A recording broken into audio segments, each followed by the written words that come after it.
Hello and welcome to Tarot Electric. I am Mary Schock.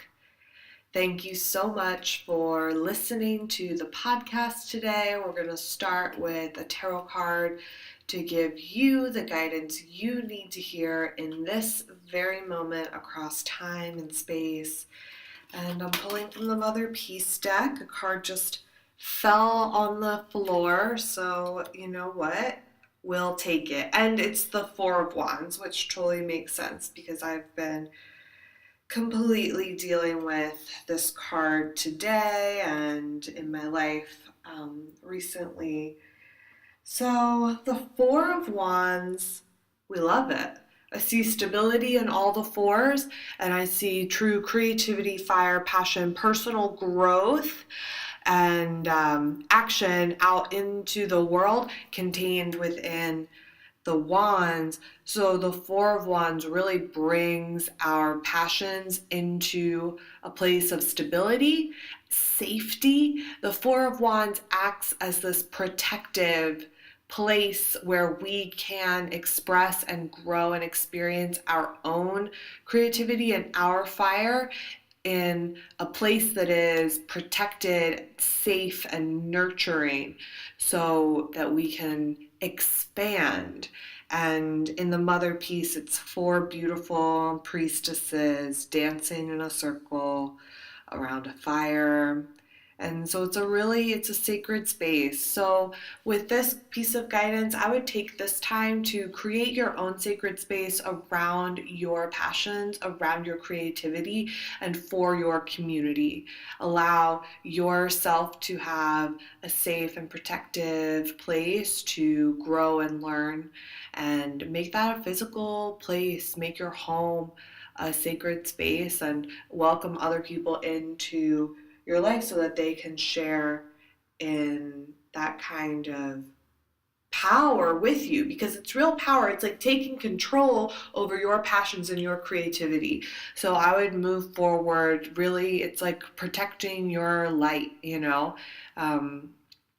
hope that resonates with you all, and many blessings. Thank you so much for listening to the podcast and being a part of Tarot Electric. I appreciate every one of your ears. Okay, so couple little announcements before we get to the show. I'm going to talk about some events. If you're listening to this today, the day it comes out, it's November 2nd. It's All Souls Day, so we especially shout out our ancestors, and we've got a big weekend coming up, but I'm just going to talk briefly about it. It's Baltimore Ceasefire.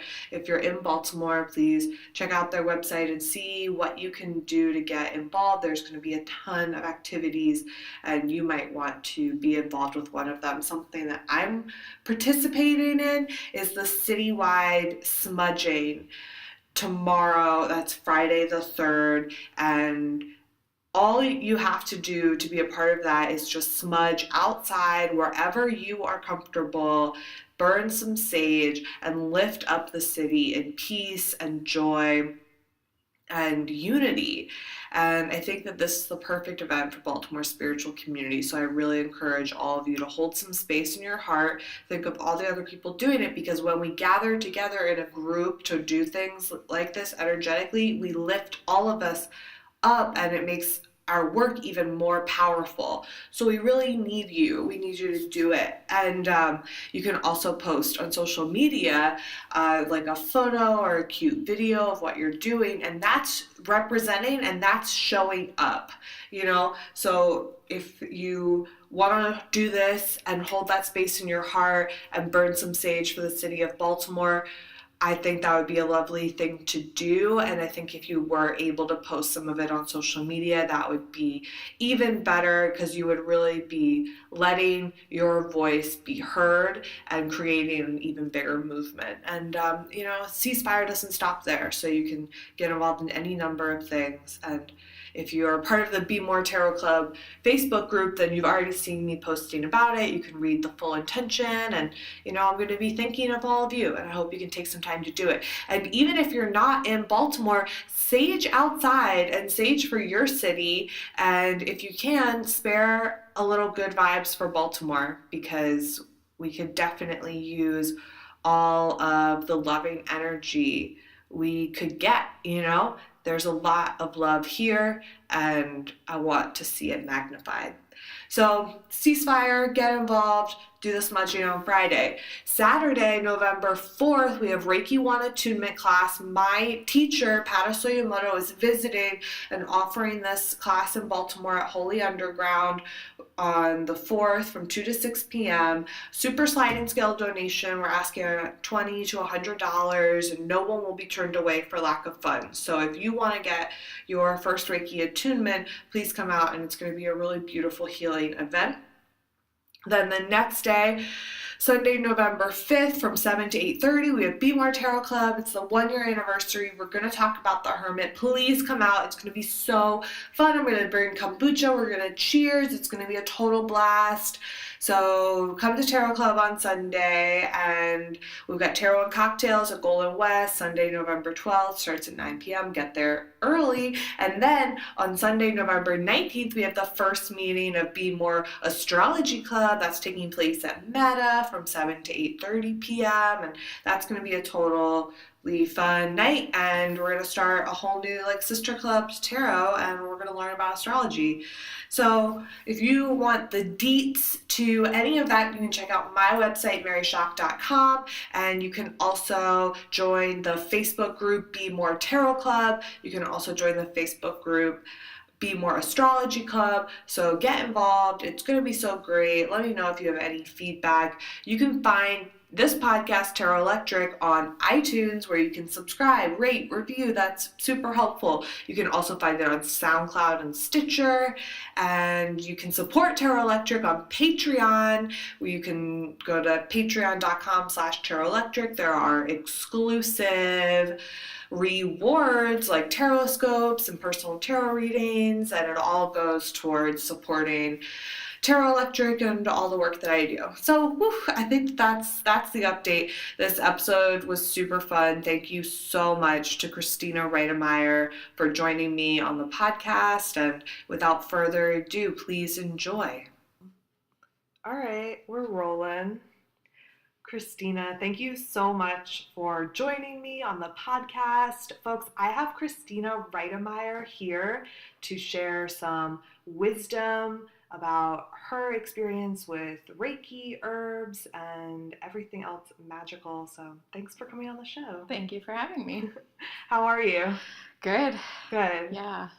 So I know that we have a lot of things to talk about, but maybe we can just say briefly that you're an OG tarot clubber, and I appreciate you so much for that. Christina would come to the very beginning of my journey and really sharing tarot with Baltimore in a big way at the free school with tarot classes, and you came to every single one. So thank you so much. Amazing. Yeah, they were amazing. I got a lot out of that. Actually, I have so many notes in so many notebooks from those classes. So. I love that. Yeah. So I want to talk about everything else that you're into, but since this is Tarot Electric and this is just what's coming to me right now, what was your history with tarot before coming and joining in the classes? I really mainly, or I should say only, I guess, read for myself. Cool. I haven't really felt called to read for other people in a serious way, and mainly because of my lack of experience, maybe, I don't know, or I like getting readings, but I like being talked to and not talking, so there's that.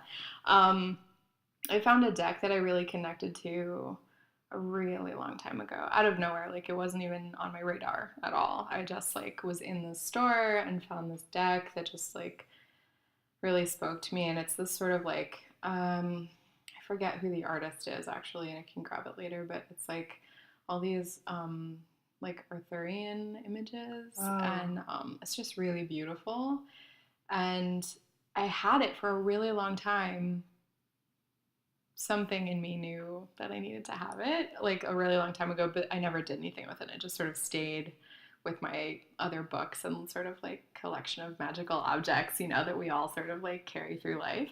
And and then one day I just took it out and started playing with it and reading through the book, and started doing spreads for myself. It comes with this like funny little blanket of like um, positions where you should put your cards, and like it just felt really special to me to be doing this for myself, like a sort of nice like self-care thing, and like I can seek out my own path this way, and I can like answer my own questions this way. And it was pre-college and sort of like, when you're a total mess and you're like, what can I do to help myself? And it just like, I guess that like felt like a good way for me.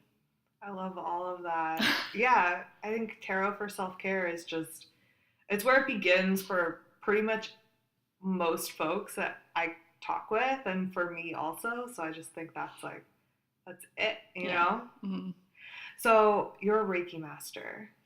Yeah, that sounds really official. Can you talk to me about that? Because I just got my Reiki too super recently, and I'm just really beginning my Reiki experience. So I'm excited to hear kind of about your journey with that. I'm excited that you're doing it. Thank you. It's Me really too. Cool. It's really fun. I feel like I have questions for you about that, but I'll you can ask me questions if you want. That's fine. Okay, so I guess so my mom is a Reiki practitioner, so there's that. Cool. And which is kind of weird, and sort of like a long story short, I was like raised Catholic, then Baptist. My mom was born again for a minute. I got like rebaptized at 13. It was very awkward and terrible. Like in a robe in front of the entire congregation, this like see-through pool. It was very weird. So, and I mean, I don't want to say it's like weird for everyone. Everyone's like rituals are their rituals, and people connect to what they connect to, and that's rad. It was not for me. And then later, it was also not for my mother. So thank goodness for that. Oh, interesting. Yeah. But what is really interesting is she was obviously seeking some spirituality, and just sort of like walking into all the wrong rooms, but like hanging out there for a while and like just seeing, and that's cool. And she landed on Reiki as a way to heal herself. She has fibromyalgia, so it's like a chronic pain illness, and so she sort of went through all these doctors and all these medicines and a lot of like also herbal healing and other sorts of modalities, and just like everything she could try to do to heal herself. And she found Reiki and was like, oh, I can heal me. This is awesome. And like then realized she could use that to heal other people, and sort of, like went down that road. I didn't really latch onto that at the time. I was really happy for her that she found this thing, and it didn't really come up for me until Andrea, my wife, who is just like, I mean, she's like the pinnacle of empath. Like she just, she's just a true empath, and she works in a job where she's a case manager, and she works with a lot of really vulnerable people and takes a lot of that in, and has some anxiety as a result, and like these things. And there was a day that she was having a hard time, and I just put my hands on her, and she said that she could feel my hands were really hot. And my like desire to heal her or help her sort of came through before I even really knew that I could do this thing. And then I was like, well, maybe, maybe this is a thing I should be pursuing. I've been sort of resistant to it, because like who's not sort of resistant to something their mother is really into, and so that was it. It sort of like took off from there. Wow. And I got my master's certification 2 years ago. And so basically like the Reiki 1 is like self-healing, and Reiki 2 is more about like healing others and like distance healing, which is super cool. And then the master level, which there's some debate about it. Like you can think of it as a teaching level. I don't teach it. Like I haven't done the attunements for anyone yet. I don't know if I would. I'm not sure. But it's just sort of like higher consciousness, like more connected to like the spiritual aspects of it, just like vibrating at a higher frequency. Like it's basically Reiki too, but like, expanded. Yeah. Cool. That was a lot of me talking. I loved it. That was such a cool journey, like with your mom and the whole thing. Right.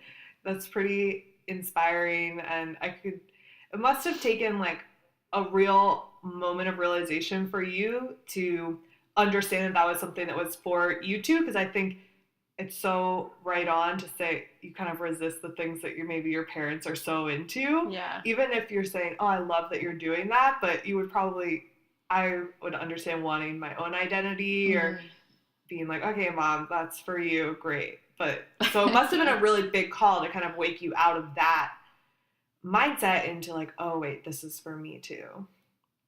Yeah. And what a beautiful way for like you and your wife to share that together because she needed it and then you were there and you needed to learn it, right? Mm-hmm. Don't you feel? Oh, yeah. It's yeah, it was cool. a big, like, awakening for sure. Yeah.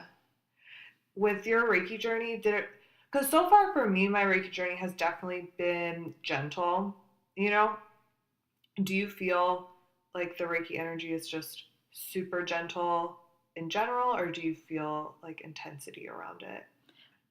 That's a really good question. I felt intensity around it initially, and I think that was partly sort of like the door got blown wide open, and I was like, oh my gosh, I'm like harnessing all this and like accepting it in, and so now it's like, that's I'm just like feeling it all the time and like feeling people's energy all the time and not grounding myself the way I should before a session. And so I'm like sort of taking on all of these things that this person is releasing and, like that kind of stuff.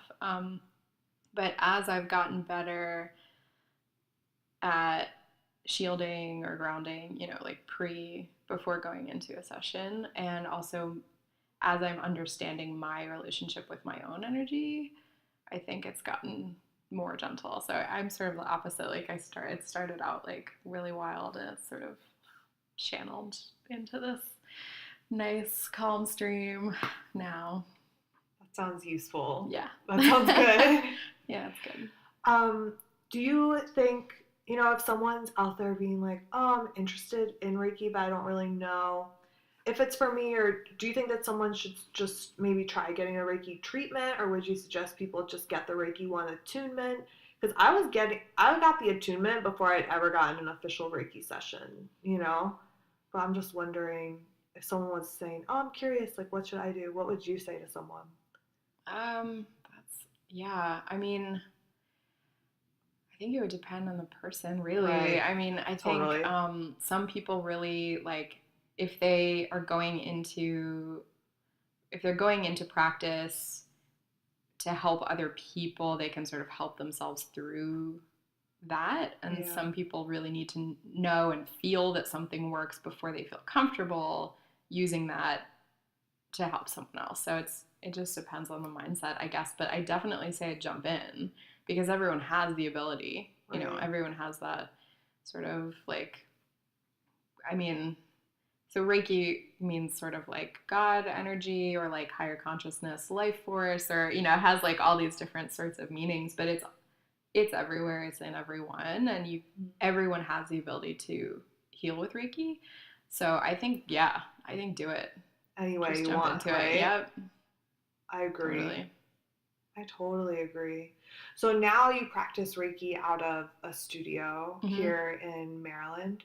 Can you share the name of the studio? Sure. It's called Aduri Healing Arts. It's AADURI. And it's like it's just a really sweet, lovely, welcoming, like warm, like it's just like so nice, like walking in there. Everyone's nice. They do massage therapy and Reiki and acupuncture and like cupping therapies and counseling and so they really like welcomed me in when I was like just sort of free floating, like where am I gonna do this? I have my like massage table that it's around that I'll bring over to someone's house, which like I'll do, like totally happy to do that. I want to meet people where they're at always. And it can be, Reiki can be sort of intimate and people are scared of it and they don't know what they're giving themselves over to. And it's, people are unsure. They want to maybe do it in their own homes or somewhere where they feel comfortable. But yeah, the studio is cool. It's small. It's nice. It's right on Hartford Road. So, what have you learned through working in a practice like that? Because that seems like a big step to me to even think about, where I need to practice on a billion more people, because I just got to the point where I really can work with other people. So it feels like such a huge leap for me to even imagine like working professionally within Reiki, even though I'm doing that with tarot, but it feels different and it feels like a big leap. So like, what have you learned through doing that? Yeah, so the thing I didn't think about is like, oh, I have the ability to do this thing that could maybe help someone, and like if someone's coming in, they're open to receiving it, and like that's awesome. But like logistically, there's also like you want someone to sign release paperwork and make sure that they feel comfortable having your hands placed in certain places, and you don't think about that maybe when you're working on a friend. You sort of give them an idea, or they already know what it is, and so they don't care or whatever, and it's not, the boundaries are different maybe when someone you don't know, you've never met, who's never had Reiki is coming in without, they don't have expectations. You have to really lay out those boundaries and talk about it a lot ahead of time, and that's the biggest thing I've learned. Wow. Yeah, that definitely seems like a big thing. When I got my Reiki too, my teacher was giving me a printout of a prototype form that someone could sign, and I was like, whoa, this is next level. It's definitely a big step. Yeah, it's really important to me to make someone feel as relaxed and comfortable as possible, and that really includes making sure that there's full transparency with like what this means, what this can and can't do for you, how much you need to participate in your own session for it to work, which is none, by the way, because Reiki works whether you like believe it does or participate or not. Totally. Because it just does, but also like how that could enhance your session for you if you focus your own intention during, and like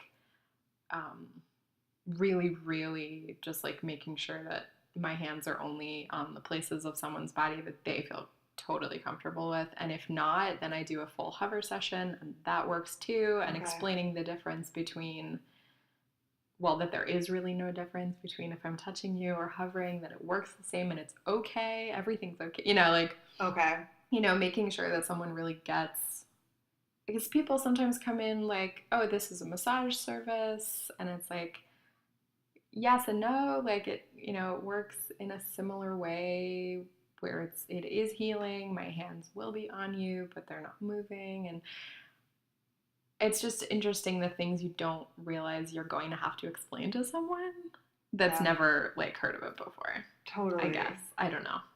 I'm over explaining, but you know what I mean. Perfect. I do know what you mean. So like what can Reiki do and not do for you? If do you feel like it's better? I mean, maybe it's just a little of both, but better for like emotional or physical pain, or does it just hit everything? I mean, it hits everything because, and you probably know a lot of this, but like your chakras correspond to both, all like spiritual, emotional, physical, all of that stuff is tied to each one of them. So like, and most of the time, if you have an emotional issue, if you have a blockage in a chakra, it is affecting probably all aspects. So if someone has a throat chakra blockage because they are having trouble communicating a feeling to someone, or they're holding a secret, or they're worried about a public speaking event that's coming up or something, I find that person also has a cough or a cold. Like those things usually are happening at the same time. And so when you unblock that energy, it sort of hits both things, like you're saying. I love that. Yeah, It's mind, body, and interesting. spirit. Yeah. Yeah. Yeah. So, can we talk a little bit about your work with herbs? Sure. Yeah. I call myself an herb enthusiast sometimes. Do you like that label, I or like like it. what do you Yeah. like? I do like I think that. that came from Jenny Earhart, who I Ugh. would call like an herb expert, but to have She's her be like, amazing. I'm an herb enthusiast, just made me feel like, whoa, that's something that I could take on. Like there Yeah. seems to be no Yeah. like levels of I don't know, knowledge that I would have to be an herb enthusiast. Yeah, I But agree. you seem to be working with them in a really meaningful way. I'm trying to. Jenny's amazing, by the way. She's Yeah, like, she is. I would call her herb guru. Totally. Herb. Like, if she's an enthusiast, I don't know what that makes me. I think it was just the way that she works that's so like community and circle Yes, oriented. yes, That's a way yes. of bringing everyone Totally. in and then not wanting Hmm. to have these like hierarchies of Oh, levels yeah. so much, which I just love. Like those are the people I want to hang out with and those are the teachers I want to Hmm. learn from. Yeah, people who are not about like Yeah. exclusivity and sort of like shaming for like you're not good enough at this, you don't know all the Sanskrit words for Yeah. this, You what are haven't all the been doing herbal this for actions of 20 this years. thing, right? And it's like, someone who has a real intuitive sense about these things is maybe going to produce, like, I wouldn't say better medicine, but more targeted or for that particular person, than someone who has been doing it for 20 years but has no emotional connection. Like, it's not, maybe not like a craft of love for that person. I would maybe trust that less than someone who's been doing this for a month but like is just like really really in love with like hawthorn berry and they just like can't stop talking about it and love it so much. I would like definitely buy that tincture from that person, Totally. or whatever. Have you always been like an herb person or a plant nature person? Yeah, Yeah. definitely. Yeah, I feel like very at home just in like dirt and plants. I'm not a great gardener, like at all. Everything grows weird, and it's just like I don't maybe have the right patience for like specifically for gardening, but yeah, I've always been an herb person. I actually, my very first job was at a little health food store in my hometown, which is in the Hudson Valley in New York, and which is very like lots of trees, lots of plants, like lots of little hippie shops around like that area. It's like right outside of Woodstock, and Okay. like just like that. Do you know So that area? sort of easy to access that community. Um, so I was able to try a lot of tinctures and medicines and things when I was like 16, and so Wow. that opened a door for sure. Like from then, I've been really into it, but I've only started making medicine maybe over the past few years. Okay. I just was like nervous to do it, but once you start doing it, you're like, oh my god, this is amazing. I can like, I just all I need is like vinegar and like roots and like like that's it. I have all that stuff. So Totally. It's like that's why enthusiast is just the best word because yeah, it's so exciting, it is. right? Yeah. So, did you have like an entryway herb or something that you were really called to work with when you first were like, I'm making tinctures, or even when you were younger? What are your favorites? My faves. Oh. Uh I okay, so like herb wise, I probably put thyme in everything. It's amazing. It's like good for respiratory. It's good to clear your blood. It's an antiseptic, so you can put it on topically. Like I made like a toner with it and like just like it's so good. It's just so good. And you don't think about it. It's like, oh, I just like put this in my like tomato sauce or whatever. Exactly. But it's like super healing and you can grow it too, so you can, it's just like it's amazing. That's a cool one. Um, and so when you are working with thyme, are you like using it in tinctures and medicine making and on the food and the face and like everything all at once? Mm-hmm. I love Yeah, that. pretty much. I started, I guess, with like a skin tincture because I was like, whatever, like my doctor keeps trying to give me antibiotics for like, skin stuff and like those are fine and they have their place, but like I don't want to take these forever, and what else can I do to like heal myself from inside so that I will like be healed on the outside?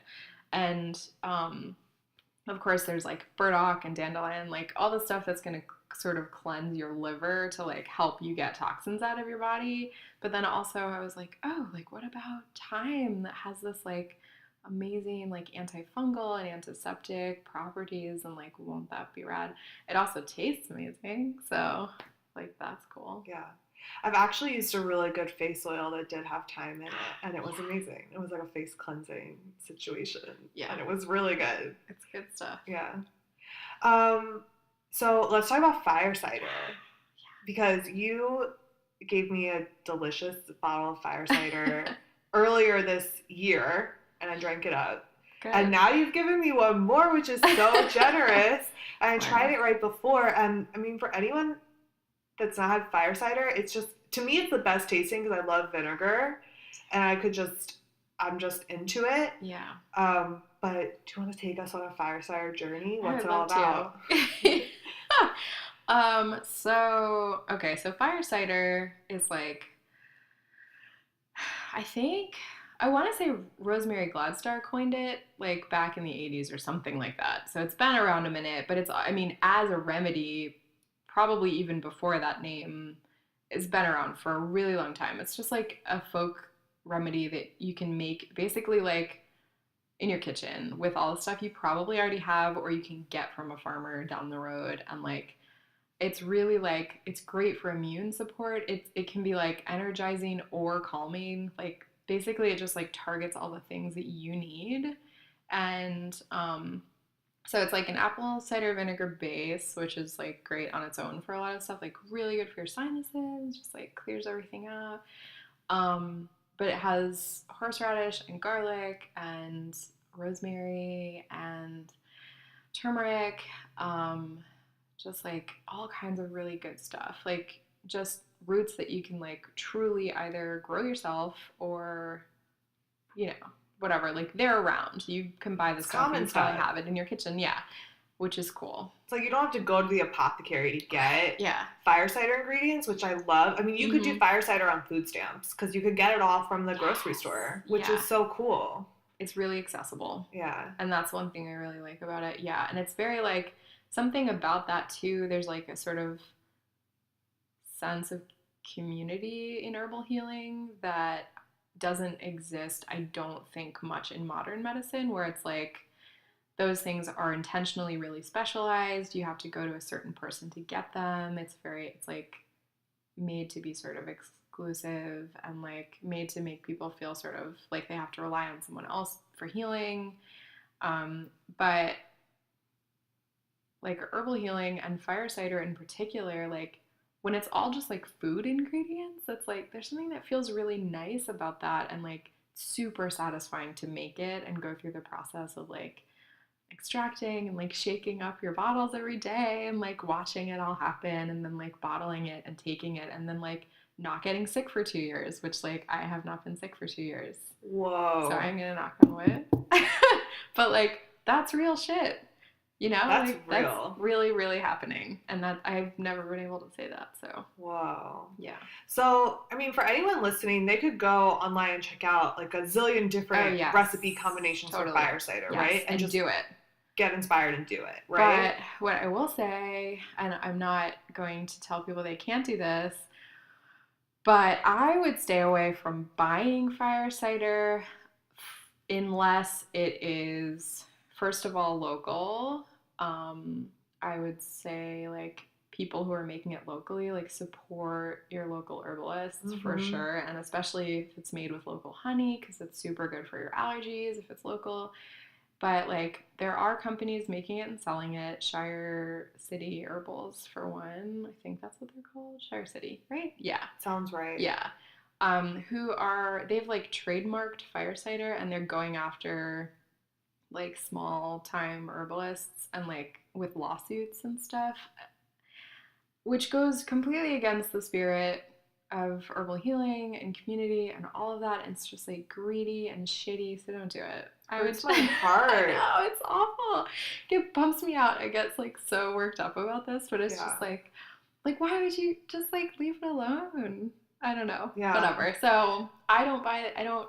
And that was another thing was like when I was first looking into it, I was like, I could buy this from someone who's just like making money off of basically like sort of stealing a folk remedy, or I can just And like intimidating. make it myself with my friends. Yeah. Yeah. And intimidating. Yeah, for sure. It seems like from what I've seen of the situation, it just seems really like against the herbalist community vibes of sharing and working together. Totally. And then it seems like they've been really shady and like threatening to people. It's hard for me to imagine a big company going after small-time herbalists, because I'm just like, I know what it's like to be doing your own thing and be like just making enough money to like support yourself and share with your community, and that's your whole goal. And all the herbalists I know work within that. So yeah, it just seems really shitty, to be honest. honest. Like, it's mean. Yeah. So people shouldn't buy it at the grocery store. Right. Get it from your friend. Yeah. Get it from your local herbalist. Yeah, for sure. It's probably at your farmer's market. Most likely, yeah. Or they would know. Making it. Mm-hmm. Or you can make it yourself. Yeah. Yeah, definitely. At least like give it a try. Try making it. Like, try making it.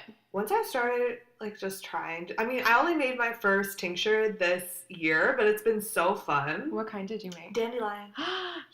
It's so good. Yeah. Yeah. I should bring you a little jar. Okay. If you come to Tarot Club soon, or if we get to hang. Yeah. Okay. Because it was just so fun. And now I have some mugwort tincture in the works. Ooh, and nice. Yeah. So it's really empowering, I think, to start making your own medicine. So why not just do it? I agree. Yeah. How much Fire Cider do you take a day? It depends on, I mean, if it's like summer and I'm getting like, you know, I'm like out in the world getting all my vitamin D, like, you know, getting like restful summertime sleep and whatever, like a dropper a day for maintenance. If it's winter or I've just been on a plane or like around children and I'm like drinking a bottle, you know, it just depends. You like can't really have too much of it. Good. You know? Yeah. It depends also what you put in it. Like I put elderberry and echinacea in mine.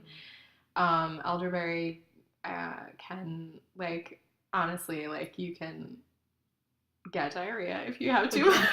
Like, that's a good hot tip. I'm just gonna like let's be flat real out about it. So you know I wouldn't like go totally nuts on the elderberry. But sure. Like unless you need it. Unless you need that. Maybe your body needs that. Real detox. Yeah, for sure. But yeah, it's like because it's all food ingredients. Like you can't, you know, right? Like your body knows what it needs, and it's just gonna get rid of the rest of it. Yeah. So very wise.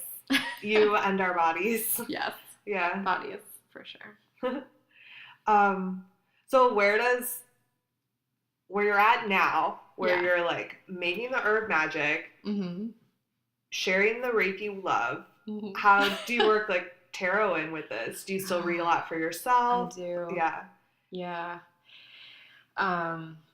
Yeah, when I was first getting started with this stuff, like wondering if I should share it with other people, I did a lot of readings for myself. And that was probably also around, how long ago was Tarot Club? Like, it was just last September. It feels like so much longer ago. I know, it really does. But yeah, I would pull for myself, and I was getting the Empress a lot, and I was sort of like, oh, like trust my power, like trust my intuition, and like, you know, like healer, and like just all of that stuff, right? So I was like, well, yeah. So I definitely read for myself when I'm not sure where to take things or how much, you know, because we talked about this, like I have a day job that has nothing to do with any of this stuff. That's just sort of like office-y, corporate-y. You know, it's just like there's not as much soul in that as my healing practices. And how much do I rely on that for my income? And like, is it okay for me to like move outside of my day job and like rely on this healing stuff like full time? Like, I don't know. And just like working out a lot of those questions. So definitely using tarot for that. That sounds pretty useful. Yeah. Yeah. I know that it's helpful to bring in any kind of ways of centering or like finding that inner knowledge when we're transitioning or like making things happen in our path. And I think that tarot's one of those things that can help us to get in touch with our inner voice. Mm-hmm. I'm wondering kind of what else you do to build up that confidence to do the things even when it's like scary, or as part of that maybe grounding also. Like, how do you do it? I don't know. I mean, it's like it's like hard to answer that question because sometimes I feel like I'm not doing it. You know, like am I doing these things effectively? Like am I on the right path? Like I don't, it's like hard to know. Am I getting self-care, or am I like just sort of giving it away? And like where's the balance? And like that's really tough. So that's a big one. Yeah, it's hard to do that. But I think ultimately I guess what drives me is like if I like take my hat out of the ring and like am not at the studio, like someone's not getting something they need. And like if I like stop making medicines and asking my friends for feedback on like, did this taste okay? Like, did this work okay? Did this, like, how do you feel about this? Like, how much did you need to take? And like, what would you change? And like, is there an herb you didn't like in here? And like, like getting all that sort of like, I just, I don't want to stagnate, and I don't want people to not have like a connection to these things that otherwise wouldn't have a connection to them, and if I'm that connection, even though I have some concerns about like, am I giving something to someone that they're going to ingest that they're like maybe not going to enjoy, or that isn't going to work for them, or am I guilty of cultural appropriation with like Reiki, and like this is a heritage that I am not personally tied to, but like I feel spiritually connected to it. And so like, is it important that someone has access to holistic healing that wouldn't if I wasn't doing this? Mm-hmm. Absolutely. So like, it's all so complicated, and I think about it a lot, and it's just, yeah. It is complicated. I don't think that answered your question. Well, I actually think you did, because I feel like what you're saying is putting it outside of yourself. So I was thinking so much about, my path or like the singular path, but you're saying like, if I can just think about the people that aren't going to get that, right, that healing, that medicine, that inspiration even, mm-hmm. Because when I have just gotten into herbs recently, if I didn't have friends that were doing it and like sharing their excitement, then mm-hmm. I would not be into it. So, right. So I feel like that's really useful in terms of just saying, well, let me just think outside of myself and really make it be about the people that I'm working like for and with. Mm-hmm. That's useful. It's been helpful to me when I'm not sure. Yeah. So. The Reiki cultural appropriation is really interesting too, because I'm also not like, I'm not Japanese, I don't have a family history mm-hmm. of Reiki, but it seems that the more I got to learn about the history of Reiki, which is probably the key to not appropriating, right? Just like knowing where it comes from in some ways, and acknowledging that I come to it from a Western place. Mm-hmm. But the more I learn about the history, it really seems like there was a genuine inspiration from early practitioners to want to bring it to more people. Yeah. So, I don't know. Right. Yeah, I agree with that. And it's not, I mean, so, the person who sort of popularized it, Yusui, was mm-hmm. like, and that's like the tradition that most people study, I think, right? Me like, too. Yeah. It was like in the 1920s or something, and it was just sort of like a personal epiphany. It wasn't, he was Buddhist, but it wasn't through his religious practice that he came to this, and it wasn't, there wasn't like religious ritual involved, and not, necessarily like cultural tradition like tied to it. Exactly. It was just sort of, but it was like, but I still always sort of feel like, do I know enough about what I'm doing and where this comes from? Mm-hmm. Where, like, I feel like as long as I just never get comfortable in like, I know everything about this. Totally. And I just keep learning, you know, because I still don't, like, I don't have all the symbols memorized. I won't play like I do. Like, you know, I'm not, like, I can't, like, keep all the Sanskrit words for things in my brain. Like, I usually sort of, book knowledge disappears, and I just sort of keep the things that are, like, practical application of things, but I still should be, like, pursuing that knowledge and history and all that stuff. Yeah. So. Well, it just seems like the best way to go about it is just to acknowledge, you know, where we're at or where you're at, and keep expanding and learning from it. Yeah. But it seems like you work intuitively with a lot of the things, right? Like the Reiki and the herbs. Yeah. What do you like herbal, like, right now for this season? I mean, the Fire Cider for sure. Is there anything else that you're loving? I like that question. No pressure. Well, the answer is like everything. Yeah. Because this season right now is like, I mean, it's amazing for like, I mean, people are having like serious allergy stuff, and just like, so like nettle is a really good, for allergies, like a really good herb. And obviously, I mean, the Fire Cider is just like an all the time thing, but I love that for going into winter, and just sort of like, it's kind of energizing too, like on a cold, dark morning, and you're just like, oh, I just like have this thing to start my day out that's gonna like carry me through, and I can take it when I need it, and that's nice. Oh gosh, I don't know. I feel like I want to give you just like a list of like a million things, but I'll stop there. Those are good. Like, I want to get into nettles. Yeah. Do you grow them, or do you like harvest or get them dry? I get them dry. Yeah. I tend to make dry herb tinctures. Yeah. I need to I want to play with that. I feel like that could be good for me. Yeah, that's good. Oh, I also wanted to ask you a little bit about kombucha, because you offered it to me earlier. And I've been really into my kombucha lately. Like, I brewed it a while back, but then I had to stop, and then I got a SCOBY that was like from my original SCOBYs that I had that my friend had, so I got to kind of get my babies back, you know? Yeah.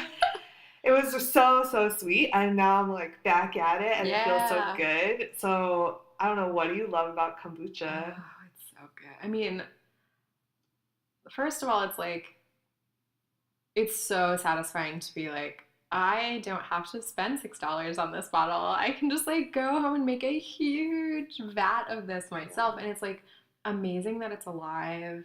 It's so good for your like digestive, like your, you know, like gut health or whatever, like active cultures, because like it's just so good. It's like, it's so good for so many things, and it's delicious, and you can flavor it with whatever you want, which is super cool. Yeah, I don't know. That was my question. What do you like to flavor with right now? What are you into? From the farmer's market this past year, I froze a bunch of peaches, so I have a peach one that I'm really digging. That sounds good. What are you doing? Okay, so I was just able to harvest some persimmons. Ooh. Because my friend knows where some are, so we went on this crazy like persimmon situation. We very literally had to like jump across the exit on the highway to like on foot to get to the patch in between. So like there are these trees. Whoa. So it was this real like urban forage situation. She knew where they were, and I was like, I'm down for the ride, you know? And then we got all these persimmons and put a couple in a bottle with some ginger and I think like one little apple slice. So I haven't really popped that open because that was last week, but that's my next bottle, so I'm really looking forward to that one. That sounds awesome. It was mystical. My kombucha situation, I love it so much. It just makes me feel, like you said, because it's alive and it has this like mother goddess energy, I think. And then the gut stuff is just what I always need to help my mood, you know? So that's why I love it. You know, like people don't really talk about how, I mean, you're like, your gut health is super important for so much. Yeah, I always Like, want to talk about gut health. You do? Yeah, I'm super into it. All right, stop recording. We're starting over. We're going to just talk about gut health. Episode on gut health. For real though, we could do that. Yeah, we could. Yeah, no, it is. It's like, it's connected to so much. And even just like, I mean, you're like,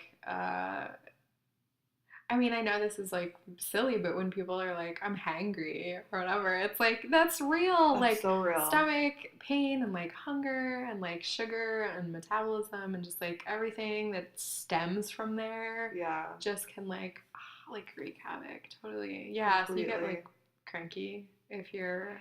Yeah. And I feel like I get more depressed too when I'm not like having a good gut situation. So if I'm having like digestive problems or if I'm just not like eating healthy, then I can get super depressed into it. And then starting the kombucha again, and I just drink it like first thing in the morning. I try and make it the first thing that I'm really putting in my system with some water, and then my mood just goes like do. It's so wild. It's like a recharge, like plugging in. Yeah, totally. But I feel like the Fire Cider would be good for gut health too because of the garlic and stuff, right? Yeah. And the vinegar. Yeah, right. Yeah, for sure. And and there's ginger too. So like some people, I mean, I know, so like vinegar obviously can be kind of harsh and like some people don't love it straight. Or like, have some like ulcer issues and like don't want to, do that. But you can put it in water, you can like put it in tea, you can make it into salad dressing, put it in food. Like, you can get all the like benefits of this without just like a straight splash of vinegar to your like empty stomach. I like that, but some people might not. Yeah. So they could put it in some tea. Yeah. But like like with the ginger and stuff in there too, it's sort of like still has some like stomach calming sorts of I love it. effects. So I love that. That's good stuff. Cool. I meant to say this before we recorded, but I'll just tell you now that I was just looking at the pages that you made for Tarot Zine before I came over here because I'm super about to print them, and it's taken me longer than I expected, but I should have expected that it would take me this long. But they're really like in the works, so thank you so much for contributing. And your pages are so beautiful. Thanks. Oh my gosh. That's nice to say. They like elaborate all on the different chakras and how to kind of unblock them. And so wise and like really beautifully done. So thank you for like sharing that. Yeah, of course. I can't wait till it comes out. It's going to be amazing.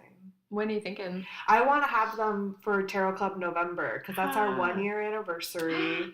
Yeah, and you'll of course get one for free for contributing. So thank you so much. Yeah, and then other people can like donate for them. Cool. And I'm going to try and have them at Tarot Club and then anywhere else. We'll just see what happens. If people want to buy them online, I'll try and make that available. But I have a bunch of events coming up, so I'm definitely going to try and bring them to all the events. Cool. But thank you for that. Yeah, of course. What's the gut chakra?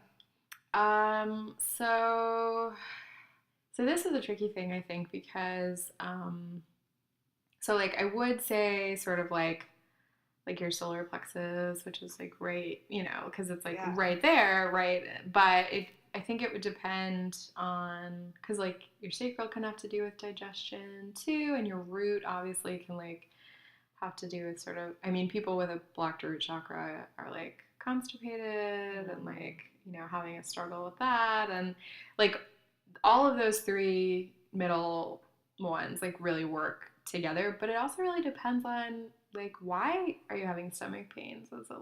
Is it physical? Or like, is it like stress related? Like, are you not sleeping? Because like that's your third eye. Or like, are you like, I don't know, like, are you like stressed?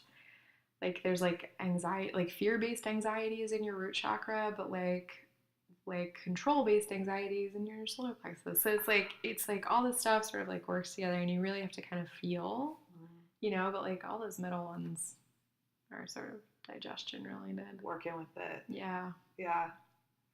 At this time of year, because, it's fall here and then we're moving in to the dark part of the year, do you find that people are dealing with blockages in a certain area or even in a certain like realm of their being? Like what comes up for people around this kind of time of year, if you find anything?